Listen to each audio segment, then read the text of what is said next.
নমস্কাৰ, ডেষ্টিনি অন্য এক ভিডিঅ'লৈ আপোনালোক সকলোকে স্বাগতম জনাইছো আৰু আজিৰ ভিডিঅ'ত আপোনালোকৰ সন্মুখত আলোচনা কৰিম মাৰ্চ মাহৰ ৰাশিফল।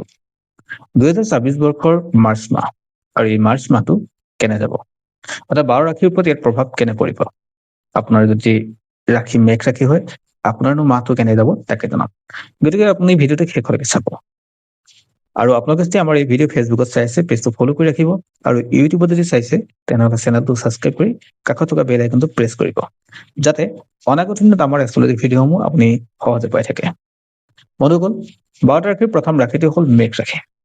আৰু আপুনি যদি মেঘ ৰাশিৰ ব্যক্তি হয়, তেনেহ'লে এই মাহত আপোনাৰ কেৰিয়াৰ ক্ষেত্ৰত যদি চাওঁ, তেনেহ'লে অত্যাধিক আত্মবিশ্বাসৰ ফলত আপোনাৰ কিছু ক্ষেত্ৰত ক'ৰবাত ক্ষতি হ'ব পাৰে। অৰ্থাৎ আপুনি ধ্যান কৰি কামবিলাক কৰিব লাগিব। টকা পইচা দিশটো আপোনাৰ কাৰণে ভাল থাকিব, আপোনাৰ কাৰণে পজিটিভ এটা মন থাকিব, গতিকে নেম ফেম পোৱাৰো আপোনাৰ যোগ্যতা থাকিব। গতিকে সেই হিচাপে মাহটো আপোনাৰ কাৰণে ভাল যাব। দ্বিতীয়তে, স্বাস্থ্যৰ ক্ষেত্ৰত যদি চাওঁ, তেনেহ'লে আপোনাৰ স্বাস্থ্য ঠিকে যাব, টেনশ্যন ল'বলগীয়া কথা নাথাকে। অৱশ্যে পিতৃ মাতৃৰ ক্ষেত্ৰত এয়া অলপ সাৱধান হ'ব লাগিব। দ্বিতীয়তে, ফেমিলিৰ কথা যদি চাওঁ, তেনেহ'লে আপোনাৰ পৰিয়ালৰ মাজত আন্তৰিকতা বাঢ়িব, স্বাস্থ্যৰ ক্ষেত্ৰতো ভাল বুলি ক'লোৱেই। আৰু সমান্তৰালকৈ প্ৰেম, অৰ্থাৎ প্ৰেমিক প্ৰেমিকাসকলৰ মাজত প্ৰেম বাঢ়িব, তেওঁলোকৰ মাজত সেয়া পজিটিভ আহিব।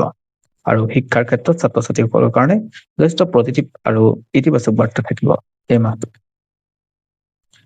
যদি আপুনি বৃষ ৰাশিৰ ব্যক্তি হয়, তেনেহ'লে কেৰিয়াৰ ক্ষেত্ৰত কিছু অলপ কষ্ট হ'ব।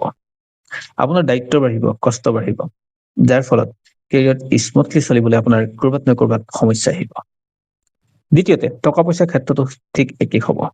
বহু ক্ষেত্ৰত আপোনাৰ পইচা পাতি হিচাপ নিমিলা হ'ব, প্ৰয়োজনতকৈ অধিক খৰচ হ'ব, অৰ্থাৎ উপাৰ্জনতকৈ খৰচটো বেছি হ'ব। এই ক্ষেত্ৰত আপুনি ধ্যান দিব লাগিব। আৰু স্বাস্থ্যৰ ক্ষেত্ৰত ভৰি হাত বিষ, আঁঠু বিষ, কঁকাল বিষ, এনেকুৱা ধৰণৰ বিষ জাতীয় সমস্যাবিলাকে আপোনাক লগ নেৰিব। সেয়েহে আপুনি কিছু সাৱধান হ'ব লাগিব। আৰু দ্বিতীয়তে, বহু ক্ষেত্ৰত ফেমিলি ইছ্যুবিলাকে আপোনাক সমস্যাত পেলাব। মাটি বাৰীক লৈ আপুনি যদি কাজিয়া পেচাল কৰি আছে, তেনেহ'লে এয়া আপোনাৰ ক্ষেত্ৰত লোকচান হ'ব। আৰু ছাত্ৰ ছাত্ৰীসকলৰ ক্ষেত্ৰতো কিছু টেনশ্যন থাকিব। তেওঁলোকে বহু ক্ষেত্ৰত যিমান পৰিমাণৰ চেষ্টা কৰিছে, সেই চেষ্টাত ক'ৰবাত নহয় ক'ৰবাত অলপ হ'লেও ক্ৰুটি ৰৈ গৈছে। অলপ কষ্ট কৰিব লাগিব আৰু মাহটো অলপ সাৱধান হ'ব লাগিব। ইয়াৰ পিছত আহিছোঁ মিথুন ৰাশিলৈ। যদি আপুনি মিথুন ৰাশিৰ ব্যক্তি হয়, তেনেহ'লে উপাৰ্জনৰ নতুন পথ মুকলি হ'ব পাৰে। অৰ্থাৎ কেৰিয়াৰ ক্ষেত্ৰত আপুনি চিন্তিত হ'বলগীয়া নাথাকে, নতুনত্ব আহিব আৰু টকা পইচাৰ দিশটো আপোনাৰ ক্ষেত্ৰত পজিটিভ থাকিব। স্বাস্থ্যৰ ক্ষেত্ৰত কিছু সাৱধান হ'ব লাগিব, বিশেষকৈ পিতৃ মাতৃৰ ক্ষেত্ৰত। পিতৃ মাতৃৰ স্বাস্থ্য যাতে সুস্থিৰ থাকে সেয়া মন কৰিব, আৰু নিজৰো সৰু সুৰা কিছু অসুবিধা থাকিব, আৰু সেয়া কিন্তু বৰ বেছি সমস্যাযুক্ত নহয়। আৰু আনহাতে এডুকেশ্যনৰ ক্ষেত্ৰত যদি চাওঁ, যিসকলৰ পঢ়ি আছে তেওঁলোকৰ ক্ষেত্ৰত পজিটিভ আছে। তেওঁলোকে হঠাৎ পঢ়াৰ ক্ষেত্ৰত যথেষ্ট লাভৱান হ'ব, বা তেওঁলোকৰ মনৰ ইচ্ছা অনুসৰি তেওঁলোকৰ পৰীক্ষা ভাল হ'ব, আৰু তেওঁলোকৰ কোনো নিজৰ য'ত পঢ়িবলগীয়া মনৰ যিটো ইনষ্টিটিউট হয়, হেঁপাহৰ যিটো কোচ হয়, সেই তাত পঢ়িব পৰাকৈ যোগ থাকিব। আৰু ফেমিলিৰ ক্ষেত্ৰতো তেওঁলোকৰ নতুনত্ব আহিব, তেওঁলোকৰ পূৰ্বৰ যিবিলাক সমস্যা আছে সেই সমস্যাবিলাক দূৰ হ'ব, আৰু সামাজিকভাৱে তেওঁলোক যথেষ্ট সফল হ'ব। ইয়াৰ পিছত কিছু কৰ্কট ৰাশিলৈ। যদি আপুনি কৰ্কট ৰাশিৰ ব্যক্তি হয়, টকা পইচাৰ দিশটো আপোনাৰ কাৰণে যথেষ্ট ভাল হ'ব। এই মাহটো আপুনি ধুনীয়াকৈ চলিব পাৰিব, আৰু উপাৰ্জনৰ পথ মুকলি হ'ব। ব্যৱসায় বাণিজ্যৰ ফালৰ পৰাও আপোনাৰ পইচা বাঢ়িব। আৰু সমান্তৰালকৈ আপোনাৰ ক্ষেত্ৰত মানিৰ ক্ষেত্ৰত টেনশ্যনটো কমিব, অৰ্থাৎ টকা পইচাৰ ক্ষেত্ৰত টেনশ্যন কমিব, আৰু স্বাস্থ্যও আপোনাৰ সুস্থিৰ হৈ থাকিব, অৰ্থাৎ স্বাস্থ্যক লৈ আপুনি চিন্তা কৰিবলগীয়া তেনেকুৱা একো নাথাকে। গতিকে এই মাহটো আপোনাৰ কাৰণে সেই দিশকেইটাত আপোনাৰ কাৰণে ভাল হ'ব। অৱশ্যে ফেমিলিৰ ক্ষেত্ৰত কিছু মেটাৰ আহিব, পতি পত্নীৰ মাজতহে হওক, প্ৰেমিক প্ৰেমিকাৰ মাজতে হওক, ক'ৰবাত নহয় ক'ৰবাত কিছু সমস্যা আহিব। আৰু ছাত্ৰ ছাত্ৰীসকলৰ ক্ষেত্ৰত কিছু সাৱধান হ'ব লাগিব, তেওঁলোকে প্ৰয়োজনতকৈ অলপ কষ্ট বেছি কৰিব লাগিব, সেয়া তেওঁলোকৰ ক্ষেত্ৰত অলপ কষ্ট হ'ব পাৰে। আৰু ইচ্ছা অনুসৰি যি কাম কৰি আছে, সেই কামৰ ক্ষেত্ৰত আন কাৰোবাৰ পৰা অলপ সহায় ল'ব লাগিব বা পৰামৰ্শ ল'ব লাগিব। ইয়াৰ পিছত সিংহ ৰাশিলৈ। যদি আপুনি সিংহ ৰাশিৰ ব্যক্তি হয়, কেৰিয়াৰ আপোনাৰ যথেষ্ট পজিটিভত থাকিব। ব্যৱসায় বাণিজ্য যি কৰি আছে সেয়াত সফল হ'ব আৰু সমান্তৰালকে কৰ্মস্থানত আপোনাৰ পদোন্নতিৰ যোগ থাকিব। কৰ্মস্থানত মান সন্মানো বাঢ়িব আৰু সমান্তৰালকে টকা পইচাৰ দিশটো আপোনাৰ কাৰণে ভাল হ'ব। অৱশ্যে এইখিনি সময় আপুনি লোৱা সিদ্ধান্ত পজিটিভ হ'ব, অৰ্থাৎ মাৰ্চ মাহত আপুনি যি সিদ্ধান্ত ল'ব সেই সিদ্ধান্তই অনাগত দিনত আপোনাৰ কাৰণে লাভৱান হ'ব। স্বাস্থ্যৰ ক্ষেত্ৰতো আপোনাৰ কাৰণে ভাল, গতিকে আপুনি চিন্তা কৰিবলগীয়া কথা নাথাকে। সৰু সৰু ক্ষেত্ৰত যিবিলাকৰ ব্লাডৰ লগত ইছ্যু হৈ আছে, যেনেকে ব্লাড প্ৰেছাৰ ল' হাই, তেওঁলোকৰ ক্ষেত্ৰত কিছু কিন্তু এই মাহটো অলপ সমস্যা থাকিব। বাকী অন্যান্য দিশত তেওঁলোকৰ কাৰণে পজিটিভ থাকিব।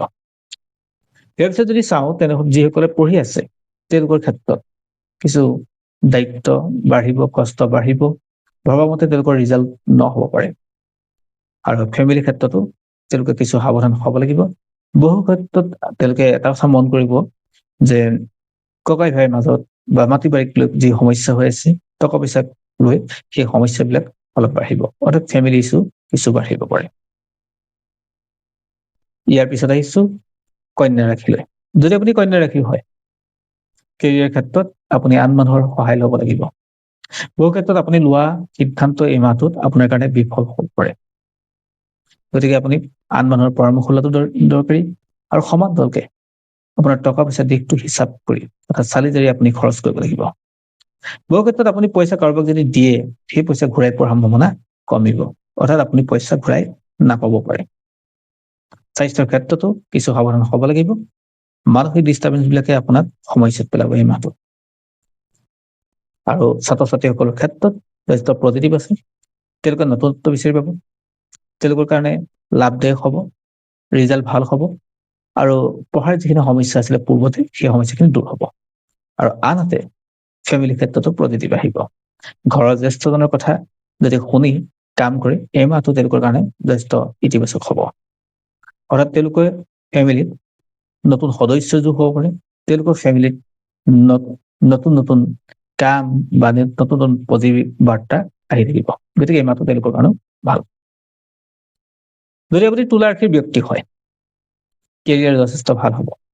এই মাহটোত আপোনাৰ ব্যৱসায় বাণিজ্য ভাল হ'ব। চাকৰি প্ৰাপ্তি যিসকলে বিচাৰি আছে তেওঁলোকৰ ক্ষেত্ৰত চাকৰি প্ৰাইভেটকৈ হ'লেও পোৱাৰ যোগ থাকিব। কেৰিয়াৰ তেওঁলোকৰ উন্নতি হ'ব, অৰ্থাৎ পদোন্নতিৰ যোগ থাকে। সমান্তৰালকে পইচা পাতিৰ ক্ষেত্ৰতো তেওঁলোকৰ কাৰণে পজিটিভ হ'ব, পইচা আহিব আৰু নতুন উৎস বাঢ়িব। স্বাস্থ্যৰ ক্ষেত্ৰত যথেষ্ট ভাল, গতিকে স্বাস্থ্যৰ ক্ষেত্ৰত লৈ ইমান চিন্তা কৰিবলগীয়া নাথাকে। আনহাতে যিসকল পঢ়ি আছে তেওঁলোকৰ ক্ষেত্ৰত কিন্তু কিছু ইছ্যু থাকিব। পঢ়া শুনা দিশটো তেওঁলোকৰ প্ৰয়োজনতকৈ বেছি কষ্ট হ'ব। অলপ তেওঁলোকে সৰু সৰু কথাবিলাক মন দিব লাগিব আৰু বিশেষকৈ যিসকলে আইনত ক্ষেত্ৰত পঢ়ি আছে বা যিসকলে টেকনিকেল কাম কোৰ্চ কৰি আছে তেওঁলোকৰ ক্ষেত্ৰত কিছু সমস্যা আহিব। আৰু ফেমিলি ইছ্যু কিছু থাকিব, কিন্তু মাহটোৰ শেষৰ ফালে সেই ফেমিলি ইছ্যু নাইকিয়া হ'ব। অৱশ্যে তৃতীয় ব্যক্তিৰ পৰা সাৱধান হ'ব লাগিব। সেয়া প্ৰেম ভাল পোৱা হয়, সেয়া প্ৰতিপত্তিৰ মাজতে হওক, তৃতীয় ব্যক্তিয়ে ইছ্যু পেলাব পাৰে। বৃশ্চিক ৰাশিলৈ। যদি আপুনি বৃশ্চিক ৰাশিৰ ব্যক্তি হয়, মাহটো আপোনাৰ টকা পইচা দিশটো উন্নত হ'ব, ব্যৱসায় বাণিজ্য বাঢ়িব, আপোনাৰ পদোন্নতিৰ যোগ আছে। ওপৰ মহলৰ ব্যক্তিৰ লগত আপোনাৰ মিতিয়ালি ভাল হ'ব আৰু সেই হিচাপে আপুনি মান সন্মান সকলো আদায় কৰিব পাৰিব আৰু আপোনাৰ নিজৰ বলত নিজৰ সমাজৰ আগস্থান পোৱাৰ যোগ থাকে। টকা পইচা দিশটো আপোনাৰ কাৰণে ভাল হ'ব।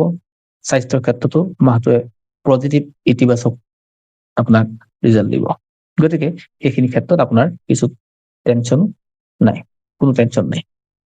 আৰু এডুকেশ্যনৰ ক্ষেত্ৰত যথেষ্ট ভাল হ'ব, পঢ়া শুনা ছাত্ৰ ছাত্ৰীসকলৰ ভাল আৰু সমান্তৰালকে ফেমিলিৰ কোনো ইছ্যু নাথাকিব। এই মাহটোত পতি পত্নীৰ মাজত, পৰিয়ালৰ মাজত আন্তৰিকতা বাঢ়িব আৰু পৰিয়ালৰ সুখত সকলো সুখী হ'ব। আজি এই মাহত যথেষ্ট পজিটিভ বুলি আশা কৰিব পাৰি। ধনু ৰাশিলৈ। যদি আপুনি ধনু ৰাশিৰ ব্যক্তি হয়, পইচা পাতি খৰচ কৰোঁতে কিছু সাৱধান হ'ব লাগিব। অবাবত টকা পইচা খৰচ হ'ব পাৰে। স্বাস্থ্যটো অলপ সাৱধান হ'ব লাগিব আৰু দায়িত্ব বাঢ়িব।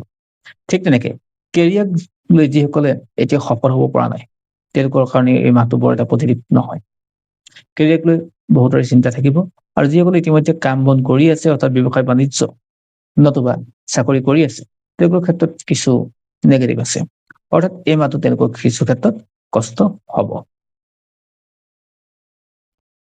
আনহাতে ফেমিলিৰ ক্ষেত্ৰত তেওঁলোকৰ কোনো ইছ্যু নাথাকে, পৰিয়ালৰ মাজত আন্তৰিকতা বাঢ়িব, সকলো ক্ষেত্ৰত পজিটিভ বাৰ্তা আহিব, ঘৰৰ জ্যেষ্ঠজনৰ কথা মতে কাম কৰিলে তেওঁলোকৰ কাৰণে পজিটিভ হ'ব, আৰু ছাত্ৰ ছাত্ৰীসকলৰ ক্ষেত্ৰত পজিটিভ। তেওঁলোকে মনে বিচৰা ধৰণে পঢ়া শুনা কৰিব পাৰিব, আৰু মনে বিচৰা ধৰণে তেওঁলোকে যে শিক্ষা ল'ব বিচাৰিছে সেই শিক্ষা প্ৰাপ্তিৰ যোগ আছে। এই মকৰ ৰাশিলৈ, যদি আপুনি মকৰ ৰাশিৰ ব্যক্তি হয়, কেৰিয়াৰক লৈ কিছু চিন্তিত হ'ব, টকা পইচাৰ দিশত লৈ চিন্তিত হোৱাৰ যোগ থাকে, স্বাস্থ্যক লৈ ইমান চিন্তা কৰিবলগীয়া কথা নাথাকে। অৱশ্যে তেওঁলোকে ডাক্তৰৰ কিছু পৰামৰ্শ যিসকলে মানি আছে তেওঁলোকৰ পৰামৰ্শ মানি চলিব লাগিব, আৰু আনহাতে নতুনকৈ তেওঁলোকৰ ক্ষেত্ৰত বৰ বিশেষ চিন্তা কৰিবলগীয়া নাথাকে। ইফালে এডুকেশ্যনৰ ক্ষেত্ৰত তেওঁলোকৰ কাৰণে পজিটিভ হ'ব, আৰু পৰিয়ালৰ ক্ষেত্ৰতো ভাল হ'ব। পৰিয়ালৰ মাজত ইমান দিনে হৈ থকা কাজিয়া পেচালবিলাক দূৰ হ'ব, পতি পত্নীৰ মাজত অগাধ বিশ্বাস আহিব, আৰু তেওঁলোকৰ কোনো ঠাইত যাত্ৰা কৰিব পৰাকে যোগ থাকে, অৰ্থাৎ তেওঁলোকে ফুৰিব পৰাকে হওক বা বিভিন্ন ক্ষেত্ৰত তেওঁলোকৰ ঘৰৰ পৰা বাহিৰ যাব পৰাকে যোগ থাকে। ছাত্ৰ ছাত্ৰীৰ সকলো ক্ষেত্ৰত যথেষ্ট পজিটিভ। ইয়াৰ পিছত আহিছো কুম্ভ ৰাশিলৈ। যদি আপুনি কুম্ভ ৰাশিৰ ব্যক্তি হয়, টকা পইচা দিশটো চালি জাৰি কাম কৰিব, অৰ্থাৎ চাই সিদ্ধান্ত ল'ব, অবাবত খৰচ নকৰিব, টকা পইচাৰ ক্ষেত্ৰত কিছু প্ৰব্লেম হোৱাটো এই মাহটো নিশ্চিত। কেৰিয়াৰক লৈ কিছু সফল হোৱাৰ যোগ থাকে, অৱশ্যে কেৰিয়াৰ ক্ষেত্ৰত জ্যেষ্ঠজনৰ পৰামৰ্শ ল'ব পাৰিলে ভাল হয়, আৰু ওপৰ মহলৰ ব্যক্তিৰ লগত আপোনাৰ মিলি যদি কাম কৰিব পৰা আপুনি ক্ষমতাত ৰাখিব, অন্যথা আপোনাৰ ক্ষেত্ৰত অপমানিত হোৱাৰ যোগ থাকে। স্বাস্থ্যৰ ক্ষেত্ৰত ঠিক ঠাক চলিব, পিতৃ মাতৃৰ স্বাস্থ্যৰ ক্ষেত্ৰত কিছু সাৱধান হ'ব লাগিব। আনহাতে ফেমিলি অৰ্থাৎ পৰিয়ালৰ মাজত যথেষ্ট শুভ আৰু মংগলময় দেখা গৈছে, তেওঁলোকৰ কাৰণে পজিটিভ ইতিবাচক আশা কৰিব পাৰি। প্ৰেমিক প্ৰেমিকাসকলৰ কাৰণে ভাল খবৰ, আৰু পৰিয়াল অৰ্থাৎ ওচৰ চুবুৰীয়া ব্যক্তি আপোনাক এই মাহটো যথেষ্ট সহায় কৰিব। তেওঁলোকৰ সহায়ৰ জৰিয়তে আপুনি যিকোনো কামত সহজে আপুনি লক্ষ্য প্ৰাপ্তি হ'ব পাৰিব। আনহাতে ছাত্ৰ ছাত্ৰীসকলৰ ক্ষেত্ৰতো যথেষ্ট পজিটিভ বুলি ক'ব পাৰি, অৰ্থাৎ তেওঁলোকৰ পঢ়া শুনা দিশটো ভাল হ'ব। আৰু শেষত ক'ব বিচাৰিছো মীন ৰাশিৰ ব্যক্তি। যদি আপুনি মীন ৰাশিৰ ব্যক্তি হয়, টকা পইচা দিশটো আপোনাৰ কাৰণে পজিটিভ হ'ব, নতুন উৎসৱ আহিব, ব্যৱসায় যিসকলে কৰি আছে তেওঁলোকৰ ব্যৱসায় বাণিজ্য বৃদ্ধি পাব, যিসকলে ঠিকাদাৰি কাম কৰি আছে সেইসকলৰ ক্ষেত্ৰতো পজিটিভ আছে। কেৰিয়াৰ যথেষ্ট ভাল হ'ব, স্বাস্থ্যৰ ক্ষেত্ৰতো পজিটিভ হ'ব, নতুন নতুন বাৰ্তা আহিব, গতিকে এই মাহটো আপোনাৰ কাৰণে শুভ। আনহাতে পঢ়া শুনাৰ ক্ষেত্ৰত ছাত্ৰ ছাত্ৰীসকলৰ ক্ষেত্ৰত কিছু সমস্যা আহিব, জ্যেষ্ঠজনৰ পৰামৰ্শ অভিজ্ঞজনৰ পৰামৰ্শ অবিহনে তেওঁলোকে লোৱা সিদ্ধান্ত দিগদাৰ হ'ব, সমস্যা আহিব। ফেমিলিটো বহু ক্ষেত্ৰত ইছ্যু থকাৰ সম্ভাৱনা আছে, প্ৰেমিক প্ৰেমিকাসকলৰ মাজত সমস্যা থাকিব, কিছু টেনচন থাকিব, আৰু সেই সমস্যাৰ পৰা মুক্ত হ'বলৈ তেওঁলোকে জ্যেষ্ঠজনৰ পৰামৰ্শ অভিজ্ঞজনৰ পৰামৰ্শ লোৱাটো জৰুৰী। এই মাহটো তেওঁলোকৰ ক্ষেত্ৰতো এনেধৰণে চলিব। বন্ধুসকল, এয়াই আছিল 12 ৰাশিৰ ৰাশিফল, মাৰ্চ মাহৰ ৰাশিফল। গতিকে কেনে যাব সকলো কথা জনালো, আৰু সেই অনুসৰি আপুনি আগন্তুক সময়খিনি পৰিকল্পনা কৰি ল'ব। ধন্যবাদ। পুনৰ আন এক ভিডিঅ'ত আপোনাক সকলোকে লগ পাম। আজিলৈ সামৰিছো।